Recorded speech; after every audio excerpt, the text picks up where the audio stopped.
Will shrugged and puffed on his cigarette. He looked at the trees around us, stripped of their leaves and left bare. Will, what the fuck are you doing? Will turned toward me, his manner completely relaxed. I know you weren't late because dinner ran long. He looked into my eyes to see if he was right, and there was nothing I could do to hide it. It was my father's wake.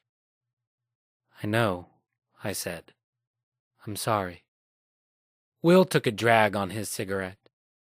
You remember that summer when he took us all camping? Must have been 8th grade. I remember, Will, I said. We went up to Appalachia with nothing but a tent, and he taught us how to survive. He wouldn't even let us use matches, Will chuckled to himself. I rubbed my hands raw trying to light that grass.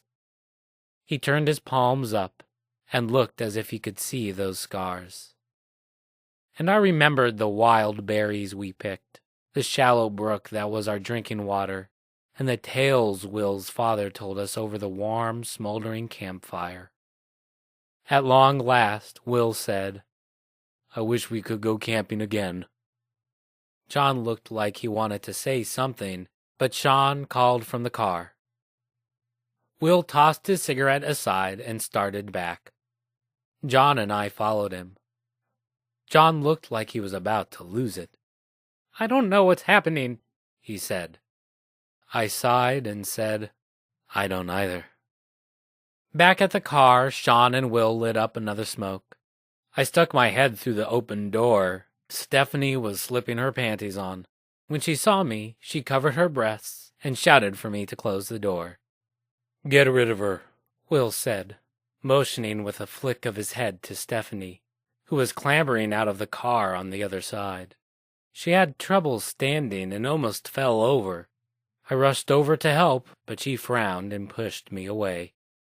I'll walk home, she said, and stumbled toward the road, jacket dangling around her shoulder. Bye, Will said. I had a great time. She flicked him off. The four of us got back into the car, John and I in the back seat. It smelled of sex, so we kept the windows open. For a long while, no one said anything. Sean took out his phone and started texting. Will kept taking swigs out of an unfinished beer can. It's almost over, I told myself. After 10 minutes, I started to get worried. We should have been home by then, and Will's driving was taking us on and off the road. Let me drive, I said. Fuck off, I'm fine.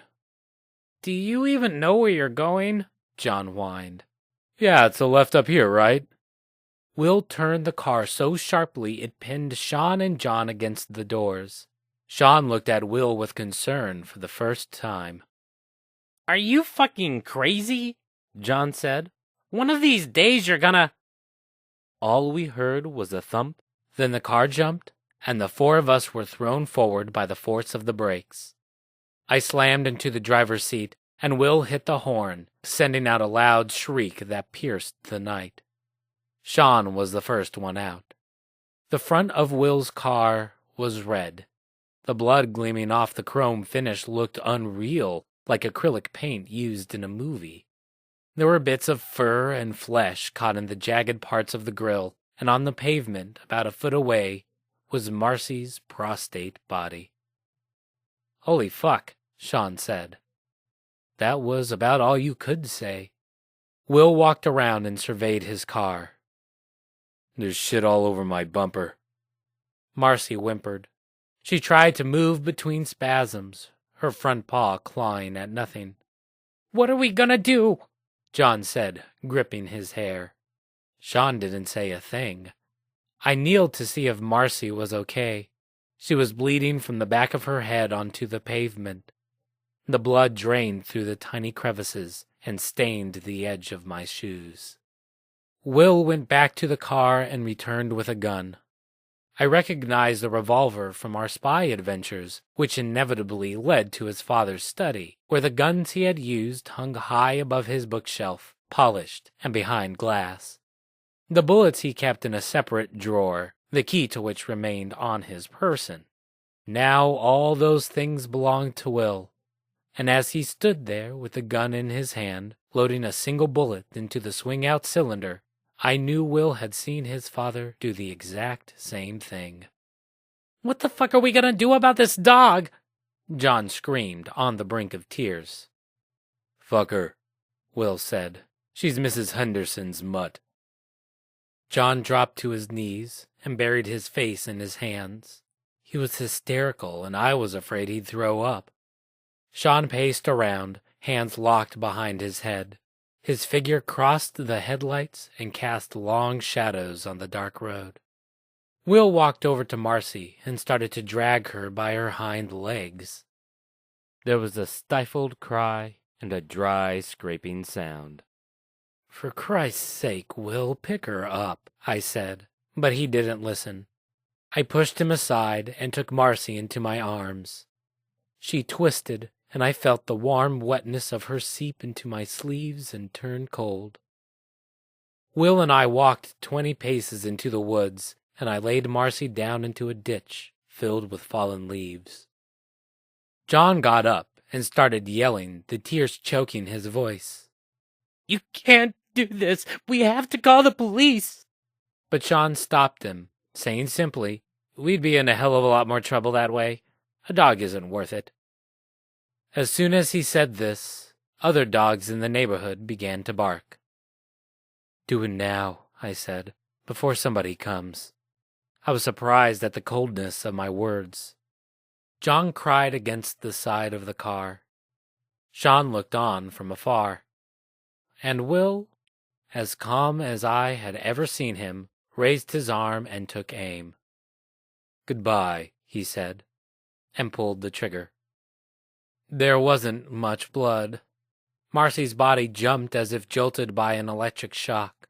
Smoke rose from the hole in her head as a steady stream of blood issued forth, staining the leaves underneath, before sinking into the ground. Will emptied the chamber, dumped the used casing onto his hand, and stuck the gun into the seat of his pants. John was still convulsing, but there were no more tears. He stood up, took off his own jacket, and placed it over Marcy. He took some dirt and spread it across her body. We all watched him do this, and then we followed Will back to his car.